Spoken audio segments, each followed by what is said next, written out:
Welcome back to Boston Black News. We are here again. 351 cities and towns, 22 neighborhoods in the city of Boston, 7 continents throughout the world. And we're here in the historic Cardinal Square, and we had an exciting broadcast with the 1619 Project. My brother William Watkins, Dr. Keith Motley over there at the Urban League of Eastern Mass, with all the 30 black-led, brown-led organizations that are going to be focusing and really executing their power on Election Day, election protection. We need 400 volunteers. Detective Larry Ellison has committed to getting 200 blue, so I have committed to getting 200 black, that we can come together and volunteer. I know y'all. Well, we're going to figure that one out. We're going to figure out how Mamlil can help on that volunteerism, because, 1619 and volunteerism is almost like a curse word. But anyway, we're going to get y'all want to come on and volunteer. And when you get to volunteering, we're going to see if we can get some resources to try to help everybody out. How's that? So 617-282-0685, call Boston Praise Radio and TV or Boston Black News to let me know you want to volunteer on Election Day, election protection, the 1619 project, which means, y'all know that's the time it's slavery. That's slavery. Okay. So I just want people to understand that. We have with us my candidate. This is my candidate here. My brother, my friend, who worked with me in Deval Patrick's administration. I was talking to Deval the other day. I said, we got some folks that are really coming out of this shell, right? And they need to be in office. And this brother definitely do. He ran for city council at large last year, and he's no stranger to us. But we're gonna make sure we get to really know him as a black man. With me today, of course, with my partner in crime, Pastor Hobbs. You're gonna sing a hallelujah song or something. Cause he's praying for me. Cause you got to pray for me today. Yes, sir. David Halbert, welcome to Boston Black News. Hey Ron, thank you so much, Pastor. So thank you so much for allowing me to be here. It's wonderful as always. Yes. I really appreciate it. And it's always so good to hear you talking with the Gov. Yeah, man. I was talking to him yesterday. I was like, Gov, I need some more resources. I need help, because we're in 7 cities and we need help, because we need help. Absolutely. Well, this election, look, we all watched. We can call it a debate, I guess, if we want to. Hate bait. I think you're absolutely right on that. But we saw that earlier this week, and we've seen what's been happening over these last 4 years, and in some of our communities, what have been happening really for generations. And that is why it is so critically important that everybody takes the time to exercise their franchise, franchise that so many people fought and bled and died for, that we could have it and have the ability to go out and voice our concerns, voice our interests, and voice our perspectives at the ballot box, and here locally in Boston and Massachusetts, but of course across the country. I'm so proud of the work that you all are doing with Dunk the Vote, along with so many other organizations. I'm proud that I'm following William Watkins and Dr. Motley and the conversation as a proud and long-term member of the Urban League myself, from the work that the League, NAACP, and so many other important civil rights organizations are doing across the country to make sure that that right.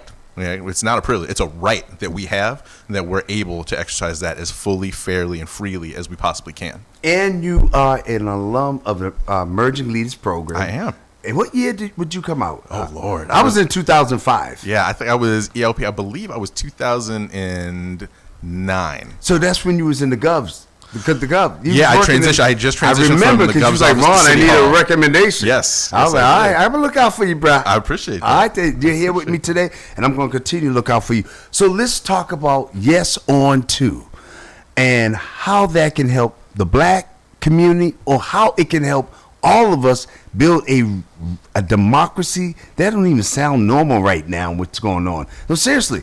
So just tell us about Yes On 2. Sure. So ranked choice voting. Right. So in a nutshell, Yes On 2 is the proposal for the ballot initiative that's going to be coming up this November.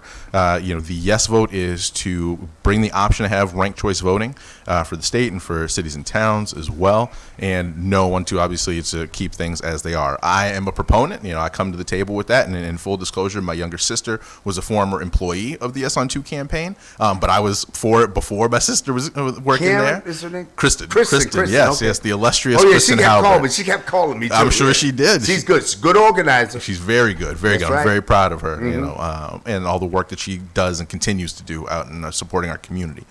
But in a nutshell, what ranked choice voting is we have our first past the post voting procedure, which is all you really need to do in certain cases, depending on if there's multiple candidates, is get a plurality of votes, the most out of anybody who's in that race. Right. What ranked choice voting does is it allows you to rank your preference of candidates from top to bottom, and then if no one gets to that 50% plus one threshold that you need, to really consider yourself to have a mandate from the people, the person who's at the lowest level there drops out, and their votes are then reapportioned to the other folks who are remaining on the ballot. And so the easiest way I can describe it is, I think about it from a customer basis, if you will. Yeah. So, let's say you go down to Mattapan Square, right? And we got Brothers, we got Simcoe's up the road, we got Golden Crust, and we got Boston House of Pizza. So you eat a lot in Mattapan Square because you named all of them. I'm just saying, brother got to stay fed, so it's okay.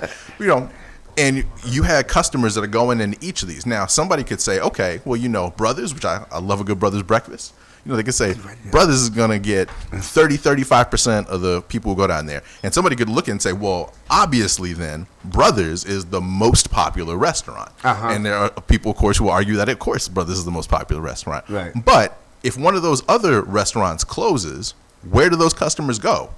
You would think, theory-wise, well, of course, if Brothers is the most popular, they're all going to go to Brothers, but maybe they don't. Maybe people say, I want to go to Simcoe's, and now Simcoe's numbers start to go up as others go up. So it's similar to that way. So you can get to a point where you can actually have a good sense of, when you winnow that list, make it a little bit smaller there, who really do the people want? And it's important, right? Not get away from the theory of restaurants here for a moment, but it's important because it has real-world impacts. We just saw this here in Massachusetts in the 4th Congressional District race, where you had so many candidates on the Democratic primary side. And as we know in Massachusetts, most races are actually decided not in the general, but in the primary, right? Because we have such dominance from the Democratic Party. And I say that proudly as a Democratic State Committee member myself.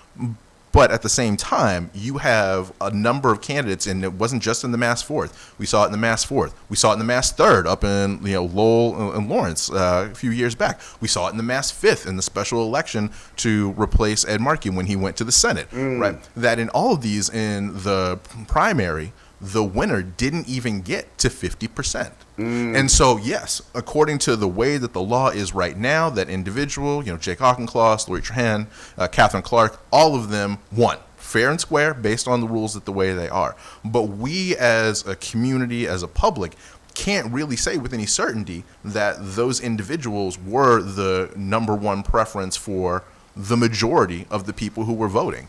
Because if they were, look at what happened with Jake Auchincloss right now. He won, and he had, I believe, less than he had more than 75% of the people who were voting in that race didn't vote for him as their first choice. Now, maybe he would have been their second choice in a ranked choice system, and those votes would have gone to him, and we would have seen, okay, he actually is the preferred choice of 50% plus one of the people in the 4th Congressional District. But there's an argument to be made, and a strong argument to be made, because of the way those votes are coming out, because of the way people were coming into that race, that other candidates, like Jessie Mermel, who ran an incredible race and finished a close second to him, she worked with us, right? She did. She was communications director for a bit. That she very well could have been the number 2 choice for a majority of those ballots, and in a system like ranked choice voting, become the Democratic nominee for Congress, because while more people in that first outset wanted Jake, overall, much more people could have wanted her. So you get a better sense of what the voting public, what the electorate really wants in terms of their representation through ranked choice voting. And it has a disproportionately positive impact on candidates from underserved communities, whether that be women, whether that be, Black, Indigenous people of color across the spectrum as well. It gives us much more opportunity to have real and accurate representation. And when you look at the legislature as a 200-member body, and you look at the demographics of the state, they don't match up. And this is one of the reasons that people like me, I think, are so on board with bringing this to the table, so that we can see more representation, so that we can have a legislature that looks like the Commonwealth that it represents and the Commonwealth that it makes laws for. What if this was around when Charlotte Golar Ritchie, Marty Walsh, and John O'Connor Conley, Don Conley. What's his name? Conley. Okay. Yeah, I got to get his name right. He's been gone for a while. What if that happened? How would you explain that one? Because that could have been different with a ranked choice voting system, right? Absolutely. So so if we're looking back to the mayor's race that year, 13, then what would happen? What could have happened there? Yeah. And I think a lot of folks think back to that because Charlotte, hypothetical.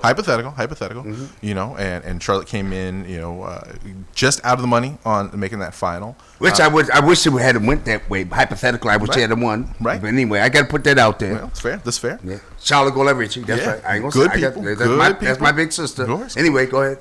But that because we had once again so many candidates, particularly candidates representing communities of color, that in a ranked choice voting system, the question would have become, would those folks have had their? Of course, they could have been for John Barros, they could have been for Felix Arroyo, they could have been for any one of a number of other candidates, but as their primary person, the person that they really, their heart wants to be in that position. But in the absence of that person not making it through, who would have been their second choice? Would it have been Marty Walsh? Would it have been John Conley? Would it have been Charlotte? Right. And there's a strong case to be made, once again, that people trying to voting in their community's interest with an option for ranked choice voting would have said something different. Now, who's to know? Maybe Marty Walsh is the second choice. Maybe he still becomes mayor in that scenario. We don't know. Could have, very well could have. Yeah. But, but I think that there is a very real and powerful and logical argument to say that we could have at the very least strongly had a situation where you would have had Charlotte and one of those two in the final. Right, and that would have changed the dynamic. That would have changed the conversation. I will speak. Man, it would have been different. Absolutely. I mean, I would speak back to my race last year. Go ahead. Right. Talk about it. And there are those who argue that in some ways we have a version of that with the at-large race. Right. Because you have 4 votes, and so, but it's not the same because it's not being ranked in the same way. It's not being moved in the same way. Right. And because we know because of that, there's the whole notion of bullet voting. Which for anybody who doesn't know what that term means, it's not Trump talking about people going to the polls and intimidating people. Okay, what we're talking, make it clear. Exactly. You say bullet here. Exactly. What we're talking about is individuals who go and in the at-large race have 4 votes to give, but strategically only give it to one person so that person's numbers go up disproportionately high. Yeah. We've seen that. So we have a caller on the air. Caller, how are you doing this morning? All right, how's it going on? Paul Simmons? That it is. My man, my political director for Duncanville in Pennsylvania. Tell him where you're at and what's going on in Pennsylvania. And we're going to get back to yes on 2, but I just want them to know yes on 2, moving 2. 2 of the sides that moved on me. They heard me. But Paul, tell what's going on in Pennsylvania because we have a big election going on, and I like to hear the heartbeat of the community. And, Pennsylvania is a battleground state, and we need to know what's going on out there because I got to be out there next week. Can you kind of prepare me? The big problem you have is, first we have to start with the basic backup. We tend to organize in cities, but 60% of black folks in general and in Pennsylvania do not live in cities. They live in suburbs, they live in small towns, they live in rural areas. I say that because as we speak, what I've been hearing is there's a decent amount of organizing in Philly, a minimum amount of organizing in Pittsburgh, and no organizing among black folks anywhere else. And in 2016, Pennsylvania was decided by 44,000 votes. Just within the 3 counties outside of Allegheny, which is where Pittsburgh is, there are more than that number of eligible black voters, but nobody reached out and touched them then. Nobody's reaching out and touching them now. Wow. So, okay. So we got a lot of work to do then.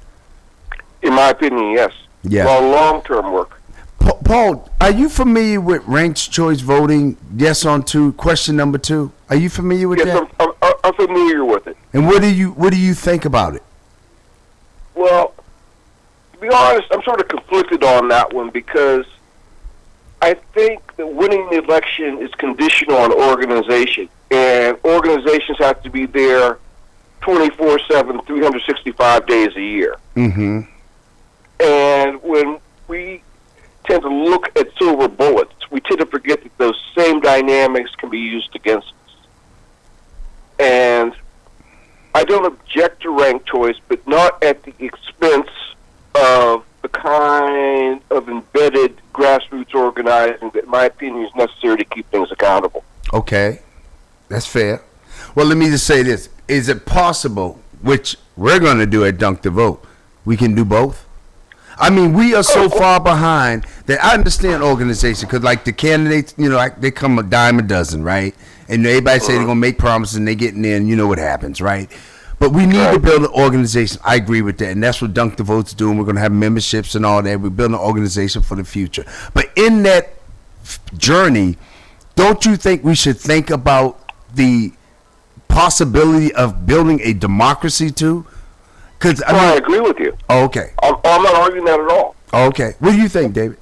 Absolutely. I think that, Paul hits the nail on the head. We have to be able to hold folks accountable, and the organization and organizing principles are critical and it's not just on the politics side, right? We want to have more organized and engaged communities generally to see things move along. So it's absolutely important. The reason that I support both that principle and the principle of ranked choice voting is because I think you can do both of those things simultaneously. I think you can preserve, the organizational ability, the need, and because even in a ranked choice voting system, you still have to get out to convince people to make you that second or third choice if you're not their first choice, right? So you still, as a candidate, as a campaign committee, you still have to do the work to show people why they should be. Because in a ranked choice voting situation, just because my name's on the ballot doesn't mean you're going to choose it, doesn't mean you have to choose it, doesn't mean you have to rank me in your list anyway.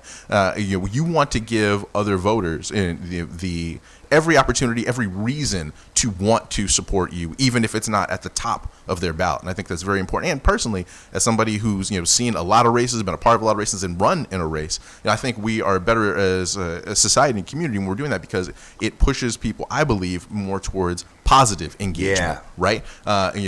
Focusing in on issues and values and ideologies, as opposed to like what we've been seeing, particularly at the top of the ticket with this presidential race, just personal attacks and baseless rhetoric and things like that, things that don't uplift us as a community, things that just bring us down as a body politic. Well, what I like about it is the fact that it's what do you call it, bipartisan.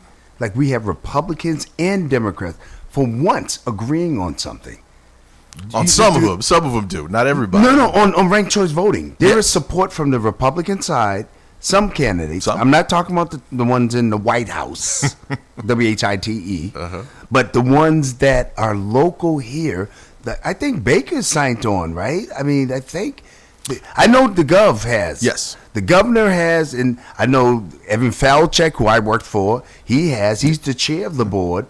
Shala Gola Ritchie. I mean, there's Tanisha Sullivan from the NAACP. There is some support that's generating, and my goal is to make sure that we don't lose focus of the election, of course, November 3rd leading up to it, but also lose focus after November 3rd. To your point, Paul, like that's a part of building an organization to keep people engaged, because so often I've seen it. November 3rd happens, someone gets sworn in, and then all of a sudden, guess what? Folks just go back to the little silos. Absolutely. Isn't that the case? Oh, absolutely. And then we start all over again and again and again and again. And I mean, aren't you tired of that, Pastor Hobbs? I want to hear from you, man. I really got to hear from you, because you got something exciting going on with the reentry, returning citizens. You got to say something about that, because this is all part of the movement. It is. Honestly, I'm learning, right? So to be quite candid with to the ranked choice. No, talk about what you're doing. Sure. I figure you get happy about that. Oh, yeah. No, it's really important. And what we're talking about, having our returning citizens have the infrastructure to exercise their right to vote. Right? Here's a huge voting block that's disenfranchised because there's no infrastructure. So here in Massachusetts, though on paper, if you're not presently serving a felony conviction, you can vote. Right. Many people are waiting pre-trial. I seen the paper you sent me, the information about the returning citizens. Okay. I was like, wow. Yeah. It's in writing. Yeah. So here's a huge voting block that has the right to vote. Right. But there is no infrastructure for them to exercise their right to vote. So what we're doing here in the Commonwealth is we sent a letter to the Secretary of State, and we are challenging him to be able to put that infrastructure in place. So there are 14 counties, right, 14 different Board of Elections, that the Board of Elections are in communication with the respective sheriffs to communicate who is in your house of correction, right? Right. And so that those, and there's coordinated effort. First of all, in Massachusetts, they're especially qualified if you are incarcerated. So actually, you don't have to register within the deadline because you're specially qualified.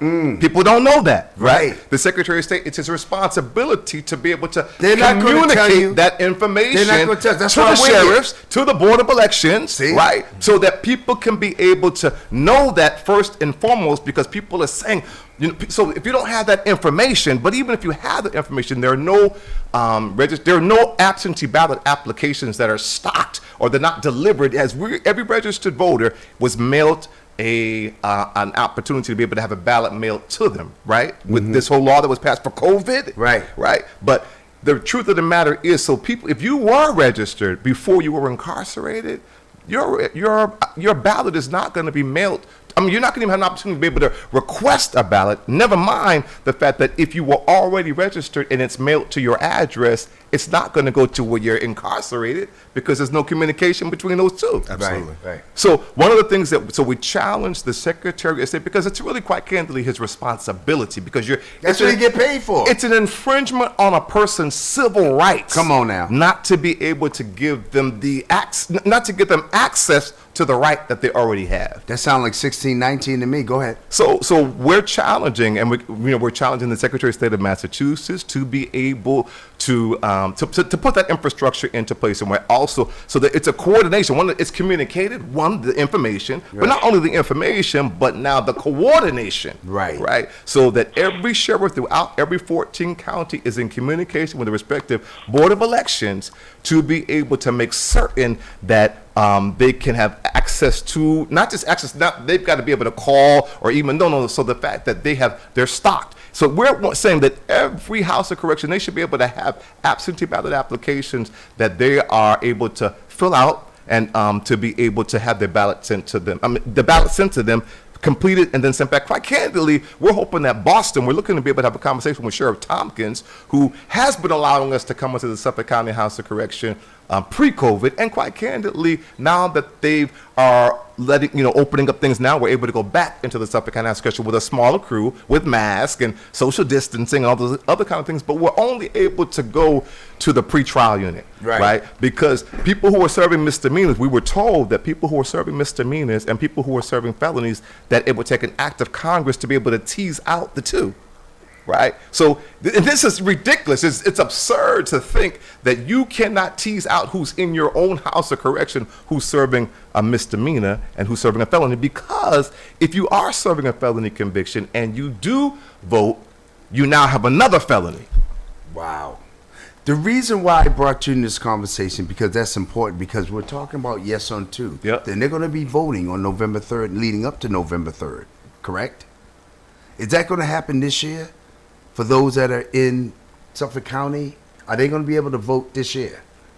Well, they will be able to vote if people have access to be able to go in and to be able to bring the mail-in registry. To bring in the absentee ballot applications that they then can be able to be sent a ballot. Then they've got to be able to fill out the ballot and they've got to be able to mail it back to the elections department. So if the sheriff is not going to afford you access to be able to come into this is volunteers. So you have a meeting scheduled with Sheriff Tompkins. We are waiting. This happen. Because I know he has an event coming up. I believe it's Monday with Men of Color. I heard about that event. Yes, I seen it on. I actually posted it on my Facebook page. They have Men of Color who's been doing stuff around voting stuff. Mm-hmm. I don't know why he didn't have you on it, but anyway, I ain't gonna go down that road. But he had me on there neither. I've been doing it for 30 years. But anyway, but Paul, what do you think about all this? I mean, don't you think that just even having this discussion, right? Brothers here, Pastor Hobbs, we got the fabulous David Hope, and I hope he runs again. And then you out there in Pennsylvania, just having this discussion, doesn't that make you have some kind of hope?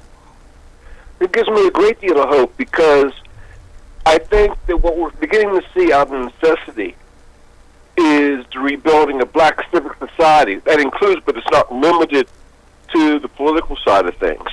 Because if you look at it historically, the times where we really made serious advances, even during slavery, those advances were based on a strong black civic society. Right. And so we're at the point right now where we're asking the right questions. In my opinion, a good 40 years too late, but nevertheless we're doing it. Don't mess with us. We're trying. I'm not arguing the point. And that's why I was really, shall we say, cautious hope. Thank you so much. Because we're at one of those existential moments. And that's not a term I use lightly. Well, if I could just build a little bit on what the pastor's talking about, though, and just to kind of bring it back to the original point of this conversation, this is why I think it's so important that we have something like ranked choice voting as a mechanism. Because as I was saying earlier, ranked choice voting, we know statistically will do a better job of enfranchising and allowing people access to electoral office who are coming from communities that are underserved and underrepresented, right? And one of the principal arguments that you hear, working in and around corrections and reentry, myself in a professional life, my day job, is the fact that it's always a question of resources.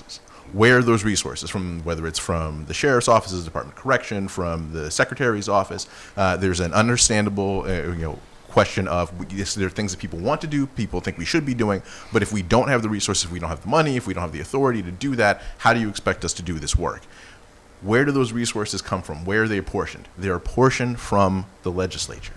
If you don't have people who share in these concerns, if you don't have people who make these concerns a priority represented in electoral office, then they're not going to be there to advocate for it. They're not going to be there to write the line items in the budget. They're not going to be there to fight for it in the process. So the more things that we can do to get communities that are being disproportionately impacted negatively by disenfranchisement because members of their community who have found themselves incarcerated but do have that franchise, as you said, and do have that ability, they just need the support in order to be able to do it, the material support in order to be able to do that. We have to, it's all of a piece, right? It's all of a piece, to Paul's point about, that civic society that needs to be developed. So I think this is why it is so important to be behind and in support of initiatives like this. The more we can do, and by the way, it doesn't just stop at Yes on 2. It doesn't just stop at ranked choice voting. We need to talk about same-day voter registration, right? We need to talk about everything that we can do, expanding early voting, not just in state elections, in municipal elections. We need to talk about all the things that we can do to make it so that more people can engage in the process, more people can vote. Thank you. We're going to continue this discussion. It's getting really good. We're going to take a station break, and we'll be right back. Police stood in the way. It was the beginning of the bloody Sunday. Yeah, that's Larry Wu on the Dunk the Vote song, and he has a new one. And 10 o'clock, we're going to be debuting his new song, the new Dunk the Vote song. We just got to get all our technology stuff. We had a long week with Dunk the Vote. Last Sunday at my house, we had the meet and greet for the national expansion. We're in 8 cities throughout the country. We're so excited. North Carolina and South Carolina. We're thinking about, I don't know if this is going to happen. I don't know if I'm going to go down there, but they're having a tournament next week. Or they have it every Saturday. They're still playing ball in the court. Anyway, they say there's a lot of land. So Sim Frazier, my good brother and friend's dad, who used to work for me at Missionary Community Center, his son has carried the torch, and he is running in North Carolina. He actually runs the Stephon Curry's young men's basketball team, and they're a traveling team.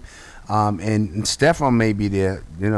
Zoom me in. I can be in there. I could do Zoom. I'm learning how to use Zoom now.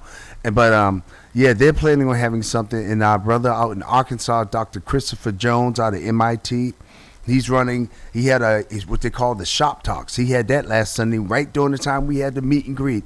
And then we have, C.E.L.L. Johnson out in California, Carla Brown in Florida. We have, of course, my man Zach here in Massachusetts. And then we have my cousin out in Ohio, Wally Bell Brown. But that would have been my name, Brown, just so y'all know that. He's running Ohio, and he's a reporter out there with the media, and he's a senior correspondent here at Boston Praise Radio and TV. And who did I miss? We got the team. There's so many people that I may have missed a state or two, but I remember. Oh, Paul Simmons. Is Paul still on the line? Okay, Paul. I'm sorry. So you're there, and we got Junior Garnett in Philadelphia. So, Paul, we're going to talk about 1619. We had William Watkins here earlier from the Urban League. And we want to talk. I want you to take us down the journey, because I mean we know 1619 what that represents, and we also know what Boston politics represent. We just want to have a discussion of brothers like we're in the barber shop. This is what they have. They have these shop talks. We have Pastor Hobbs here. We have David Halbert, myself, and you. Let's just have a barber shop talk right here online about 1619 on. Starting with you, seeing you're the elder amongst us, Paul. Just give us a little journey of Boston politics. Well, if we go back in the history of Boston politics until the late 70s, you had a strong group of people, mostly black women, a few black men. Most of these folks were not all that interested in getting public praise. They worked behind the scenes. I mean, the average person knew who they were, but the power structure didn't. They simply had an organization that was on top of stuff. Good examples would be Alice Yancey, Melanie Cass. You had black-run, black-funded, black administrators back when Lower Blue Hill Avenue was called Agency Row. Mm-hmm. All of that fell apart in the late 70s, early 80s. Number one, a lot of these women aged out of politics. Is that like the Ellen Jackson and Melania Cass and all? Is that the era you're talking about? Yes. Okay. And there was, prior to all this, there was pressure because a lot of people started going more towards their sources of funding. As internal community funding, internal community organizations essentially died out. You had all these mega organizations that, as I said, were more concerned about the opinions of their funders than they were about the needs of their constituents. Now, there was sort of a second wind during the Flynn administration. What year are we talking now? We're now fast-forwarding to the results of the 1983 election, when Mel King ran against Ray Flynn. Okay, I can remember that. Now, if you look at that on a macro level, despite the fact that Mel was a black candidate and concerned about the black community, the campaign was structurally administered as part of the performative wing of the white left. Interesting. And that created some strategic problems that we have yet to really deal with. Because you had essentially a civil war between two factions. You had the people that had been through mass fair share, that had been knocking on doors for years, working for Ray. You had the people that did demonstrations, working for Mel. When Ray won, you had a brief period of accountability. Go beyond that point to when Menino took over. Menino is first and foremost a political operative. Big time. Outside of Massachusetts, it was weird because people thought he was inarticulate, not all that bright. Outside of Massachusetts, Tom Menino is considered to be the best political field operative of his generation. Yep. Because I first heard about him back when he did work for Jimmy Carter in Pennsylvania. And he yanked Philadelphia right out from under Philly's own mayor. However, the issue with Tom Menino was not that he was a racist, but simply that he was totally unsentimental. That if you didn't organize on your own behalf, he would not lift a finger for you. I used to work for him, I know. And you worked them too? What you do, David? I never worked. Pardon? No, David, you say something. No, what I was saying, and I worked for somebody who ran against him, so I right, know. so you know.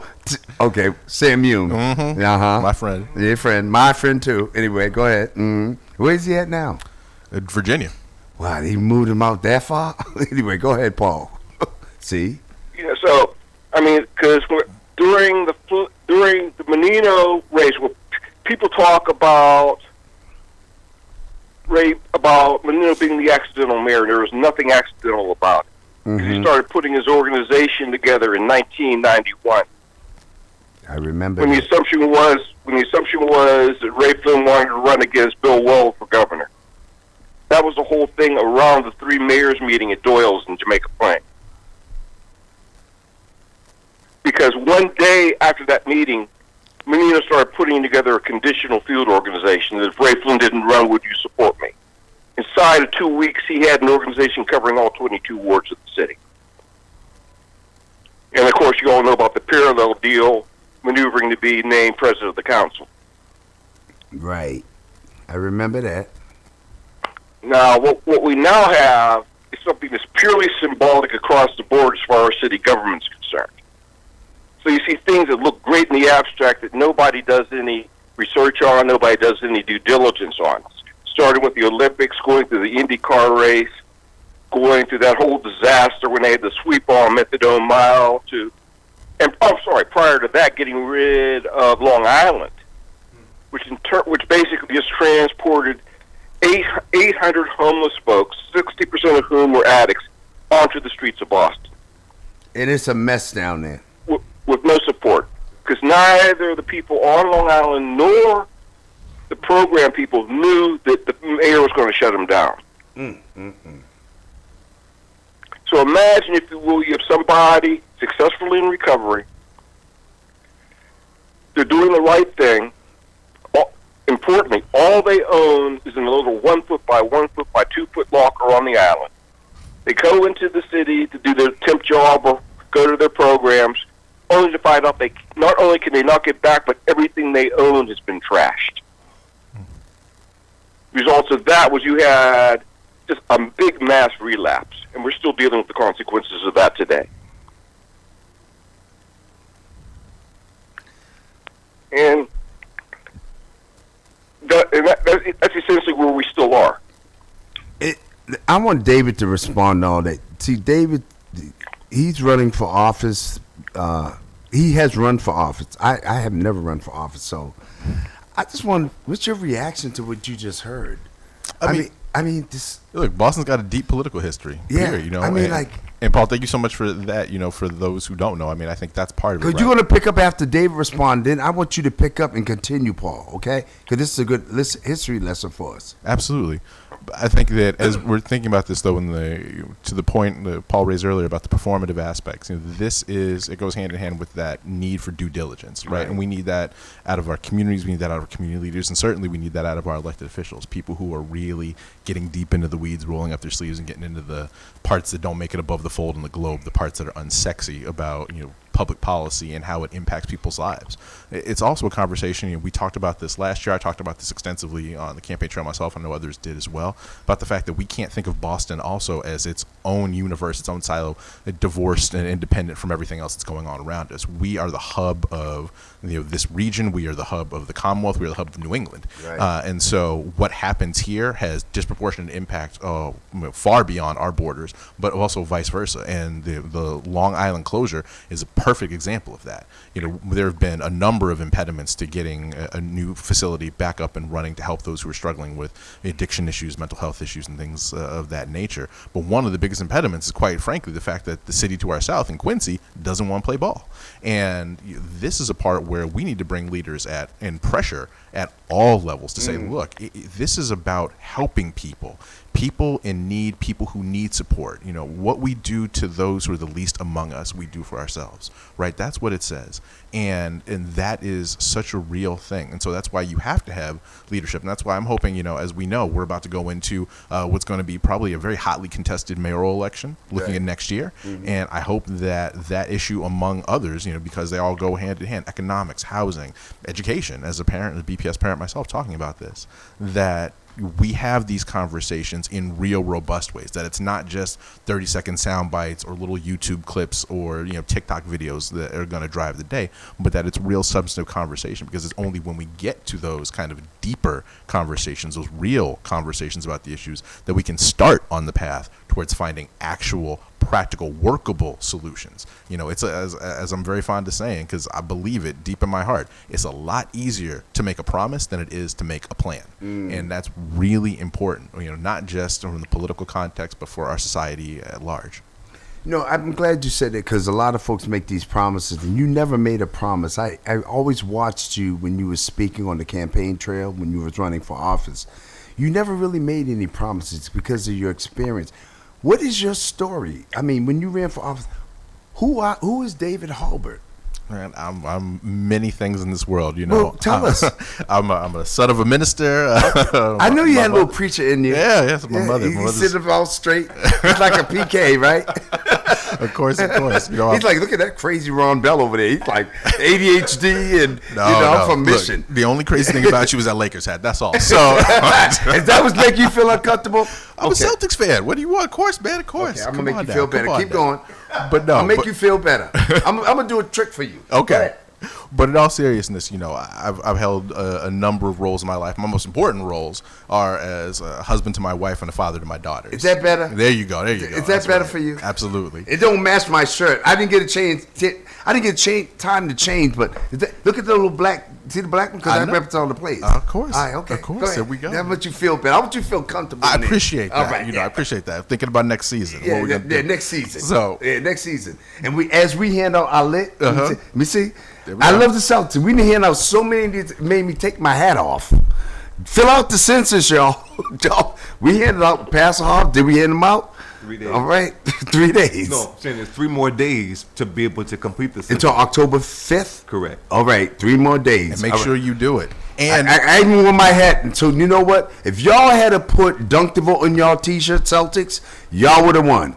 Now I had to switch. Wow. I had to switch to LeBron James. Wow. Lord Jesus. Okay, I'm just letting y'all know. Go ahead. But I will say this, just to pick up on that part. Yes, absolutely. Fill out your Yeah. census. Yeah. But more importantly, in some ways, don't just let the census and the impact of the census end at filling it out. Make sure that you're holding your elected officials, your state representatives, your city councilors, your mayors, the governor, everyone to account, because it's not just about the census, it's about redistricting. There you and go. That is important. That we need to have a real conversation about what that is going to look like, how communities are going to be moved around, shifted, how they're going to be enfranchised or disenfranchised, and that is all very real, and that is all very intentional. And if we are not engaging in that conversation from the jump, you will get cut out and you will be left on the table. So I'm encouraging everybody who's in the sound, the voice, this broadcast, to make sure that, yes, you fill out that census and you also have that conversation and find out and make sure that you are experiencing and having access to the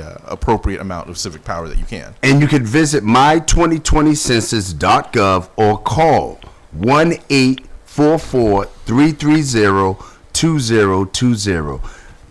Boston Celtics has given out this piece and sponsored with Mass Vote. Cheryl Crawford, my good friend.